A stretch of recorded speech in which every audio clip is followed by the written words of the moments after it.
Yo! Yo, can you guys hear me? I don't know if you guys can hear me. I don't even know if this is connected. Is it live right now? Let me see if it's live. Can somebody say hi if you can see this? Then again, maybe nobody will see it. Maybe I have no friends. That's a... Oh my god, I have one viewer. Hi. Who's that one viewer? Hi. Oh my god, I have a viewer. Oh, I have a few viewers. Hi, guys. ASM, Toxin Face, Young Titties. I want to... Can you guys hear me?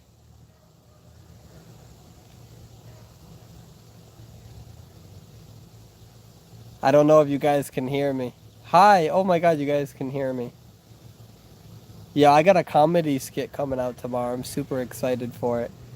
I actually try to purposely have angles in my videos where I look super ugly in my comedy sketches. Like if you watch my comedy sketches, you'll see that like when I'm one person, I look like more handsome than the other. And I purposely do that because everybody is so paranoid about always looking good. So I committed to myself to always having one character in my comedy skit where I look like absolute ass. I do that on purpose. So I never feel compelled to like always try to look good on YouTube and shit. Like right now I'm literally just sitting outside. I don't care. And tomorrow's video you'll see that as well. I always try to do that. So yeah. Anyways, I want to talk about something really quickly. So my girlfriend made a YouTube. For those who don't know, I've been with Dari for she gonna be mad at me. How long has it been? Oh my god, I think it's been about a year and a half. I've been with Dari for about a year and a half. Yo, don't say anything stupid. I'm seriously on live. So, no, don't say anything stupid.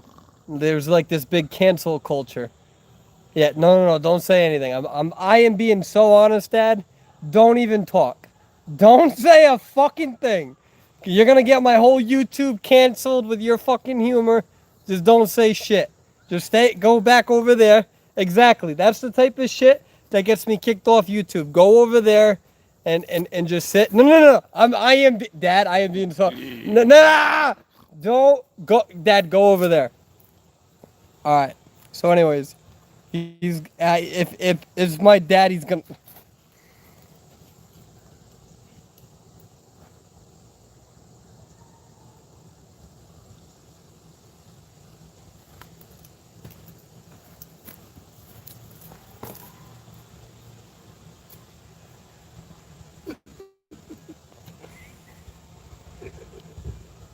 That's why I don't go on live feed in front of you.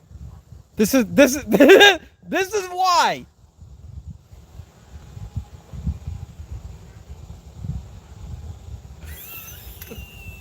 So you are so fucking stupid. I love it. You know, honestly, I watch my YouTube videos and I see so much of myself in you. I remember being a kid. I'm like, I'm not gonna be anything like him when I grow older. And the older I get, the more I see you do stupid shit, the more I realize, like, yep, that's me. All right. Anyways, so Dari came out with a video, and what she was posting, she was talking about the toxicity on Identity 5. And I want you all to know that you're not married to that shit. All right? If you're somebody that has toxic tendencies, if you're somebody that can be a little bitch when you lose and you get salty, I want you to understand you're not married to that personality. You have the ability to grow from it. You have the ability to learn from it. You have the ability to become a better, more productive player in this game. So between January and June of last year, I was definitely the most toxic I've ever been, hands down, in Identity 5. And it was that moment where I was transitioning from a college student to a professional, a young professional working a real life job. So I didn't have all that time on my hand. And my point is this. After that, I realized I don't want to be that sort of player anymore that clings on to trying to be relevant by pretending like I'm the world's best player. I didn't have the time to play the game as much anymore. So I used to take it super personal when other people would lose or not play well because it would affect me, it would affect my stream. I'd be like, oh, this person's not playing good and it's going to make me look bad on stream, right? Kind of turned into a dick. And then I learned from it. In about June of the last year, I just stopped giving a fuck. And I was like, yo, I'm going to chill out, man. This ain't, like I would leave my streams and I would leave Identity 5. I'd shut the app down and I'd feel like a piece of shit. Because I'd take shit so seriously. I'd be such a tryhard. And all I'm saying is that I've grown a lot in the past year. Even as a young professional, even as a YouTuber, I've grown a lot. And I fucked up quite a bit. I talked shit to a lot of players who, just because it was stupid. It was immature. I was dumb, right? Unfortunately, the thing to do on YouTube is only show your good personality traits. Only show your attractive side, your positive side, which is so funny because I play with so many YouTubers and their YouTube personality is so different from their behind the screens personality, right? It's so fucking different with so many players. And it's because they mislead people, because that's what you do on YouTube is we pretend that we're better than you by being better human beings. And some of them are just actually positive people. Like Game and Grizzly, he's actually a really fucking positive guy. Game and Grizzly, like what you see on screen is who he is behind screen. That's why me and him have such a great relationship. But me and Game and Grizzly, or Game and Grizzly and I, are very different. I can get very competitive. I can be a super fucking tryhard. I will always be salty. If you kill me, I'll always be salty. It's who I am. But there's a difference between being salty and being toxic. Toxic is when you exhibit that on the person after the game or during the game. Not during the game, but more so after the game. During the game, I don't really give a fuck, right? Emote, do whatever you want. That's during the match. Like, get me mad as a hunter while we're playing. That's fine. Don't emote at the end of the gate. At the end of the game, it's dumb. That's toxic. But there's a difference, right? And at the end of the day, it's just a video game. So you can do whatever the fuck you want. You don't gotta listen to me, right? I'm annoying as fuck. But here's my point. If you are toxic, you're not married to that. If you have toxic tendencies, you're not married to that. You have room for growth and you have room for the ability to be a better person. And if you have toxic tendencies, then you should have the ability to identify your trigger points where you can say, you know what? I'm starting to take this game way too fucking serious today. Sometimes we use video games as a stress relief because of our everyday real life lives, right? You have to go to work, you have to listen to your worker, you have to go to school, you got to listen to your asshole teacher. You got, maybe you don't have the best home life, or you don't have the best community or social life. And then you go on a video game and the one little tiny thing that shouldn't matter is just your excuse to just let it all out, right? All I'm telling you is that you're not married to it. And if you ever leave Identity 5 feeling bad about the way that you treated other people, but it's rational and that you didn't treat people too well, you are exactly the type of person that I want to fuck with. Because what that shows me is that you care. It means that you're not perfect. It means that you're not there yet. But I don't want perfect people. I like fucked up people. We all get along. I have monsters in my head. They'll dance with yours. But the thing is that if you feel bad, that's a good thing. Because it means that you have room for growth.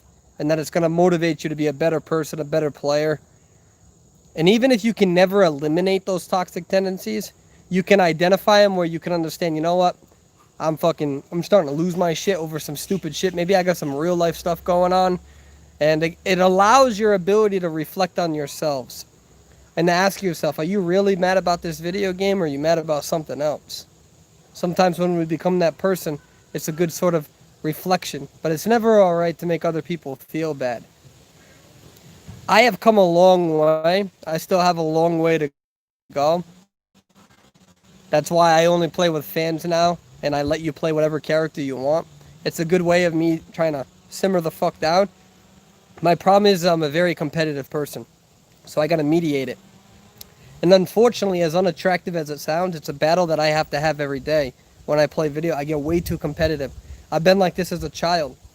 So every day, I gotta monitor it, right? That's something that my girlfriend helps me with, and making sure, be like, babe, you're getting a little too serious. And I'll be like, yo, fuck, my bad, babe. I got a good support system.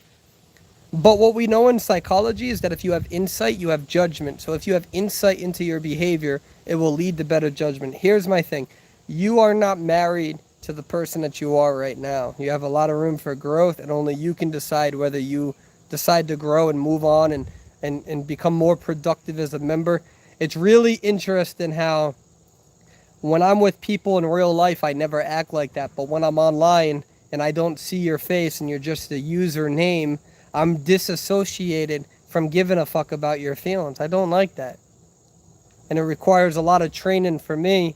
And I envy the players that don't have to require that sort of training, who naturally have it. You're a better person than me. You have better skills than me. And so that's why when I'm playing a game and there's a username, I got to remember this is a person. I don't know what they're going through in life. Maybe they had a bad match. You know, you gotta care. You gotta concern, because not giving a fuck is too easy. Anybody can be that way. I have gotten way better over the past year. I'm very happy. I'm very satisfied with who I am now. But a year ago, I wasn't. And it was my way of learning how to let go of giving a fuck about how other people perceive you as in terms of your skills. I'm like, why am I trying to prove to people that I'm a good player at this game? I got more important shit. So let me tell you guys something. You're not married to your personality. You have a lot of room for growth, and you should strive for it. And you should only fuck with people who are with you on that. But don't use it as an excuse to be an asshole to people either. You have an obligation to care. And not giving a fuck just means that somebody else has power over you. So when you act like you're a rebel and you don't give a fuck, you have this 3-pound thing inside your head. With modern day science, we still don't understand everything about the brain. We don't understand how complex a fucking thing of mush is, so intricate and so responsible for so many complex things. There's still so much we don't know about it. It is one of the most precious, beautiful things, and you choose to use it to be an asshole to other people. You're not a rebel. You're not a badass. You watched Grease Lightning. You watched that movie Grease, and you thought that you were a rebel wearing your leather jacket, acting like a hard ass, when in reality somebody has defeated you. Somebody has power over you. And you thought that by not giving a fuck, you have the most amount of power, when in reality you have the least amount of power. Because giving a fuck and caring about other people requires some sort of mental exhilaration that you are incapable of having. All I'm saying is do better, be better. I have a long way to go, and I hope that you feel that you also as well have a lot of room for growth in this life. It's a beautiful thinking, and it's a beautiful way of thinking, rather, that life is a journey and you have a long way to go. And that extends to something as silly and stupid as a video game. I'll have toxic moments again and again in the future, but my life goal is to reduce that as much as possible. Because as much as I care about people in real life, I should give a fuck. And I should strive to be a better person. Because one day, why not? Anyways, I'm getting out of here. I'm going to drink some beer with my father. Peace out. Bye.